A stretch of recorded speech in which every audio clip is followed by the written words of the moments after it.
আমি যে জাতীয় সড়কটার ওপর দাঁড়িয়ে রয়েছি এটা হচ্ছে 1 নম্বর ন্যাশনাল হাইওয়ে।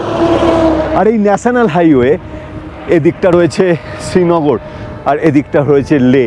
এই শ্রীনগর আর লের কানেক্টিং যে একটাই রাস্তা সেটা হচ্ছে এইটা দিয়ে সেনাবাহিনীর সমস্ত সরবরাহ থেকে শুরু করে সমস্ত কিছু হয়। মোটমাট এটাই হচ্ছে লাইন। আর পাকিস্তান ঠিক এই জায়গাটাকেই আক্রমণ করেছিল। এই যে আমার পেছন দিকটা দেখছেন এইটা হচ্ছে টলোলিং। এই টলোলিং এটা হচ্ছে একটা পর্বত শৃঙ্গ।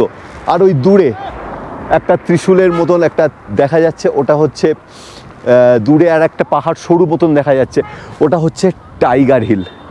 এই দুটো জায়গায় ওরা কিন্তু মানে পজিশন, যেহেতু এদের দেখতে পাচ্ছেন কত উঁচু, স্বাভাবিকভাবেই ইন্ডিয়ান আর্মি প্রাথমিক অবস্থায় কিন্তু ওদের সঙ্গে পেরে ওঠেনি এবং এই জাতীয় সড়ক কিন্তু তখন বিপজ্জনক হয়ে গিয়েছিল বা বলা যেতে পারে বিচ্ছিন্ন হয়ে গিয়েছিল ভারতবর্ষের লের সঙ্গে।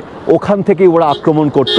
আর ওই দিক থেকে এই দুটো পজিশনাল সুবিধে পেয়ে যাওয়ার জন্যই কিন্তু এই জায়গাটা ওদের করায়ত্ত করে নেয়। কিন্তু বিক্রম বাত্রা এবং মনোজ পাণ্ডে, এই কার্গিল যুদ্ধের এই দুজনের নাম কিন্তু সব সময় স্মরণে রাখা উচিত, কারণ এই দুজনের আত্মত্যাগে এবং এদের বিভিন্ন কার্যকলাপে কিন্তু পাকিস্তানের সেই সশস্ত্র সেনা বা আধা সামরিক যারা জঙ্গি যারা ছিল তারা কিন্তু পিছু হটে বা বেরিয়ে যায় এখান থেকে এবং ভারতীয় সেনাবাহিনী কিন্তু এই জায়গাটার দখল নিয়ে যায়।